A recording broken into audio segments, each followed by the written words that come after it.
Corporation থেকে drain পরিষ্কার করছে।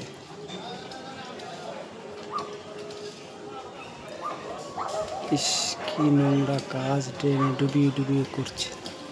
কাজ কখনোই ছোট না। দেখুন, পেটের দায়ে কত কিছু করতে হয়।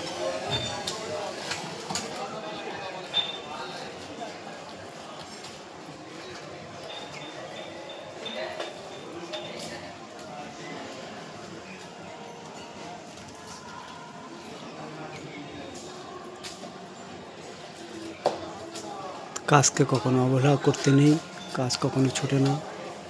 যেটাই হোক কাজ, পেটের দায়ে সব কিছুই করতে হয়, শুধু চুরি না করলেই হলো।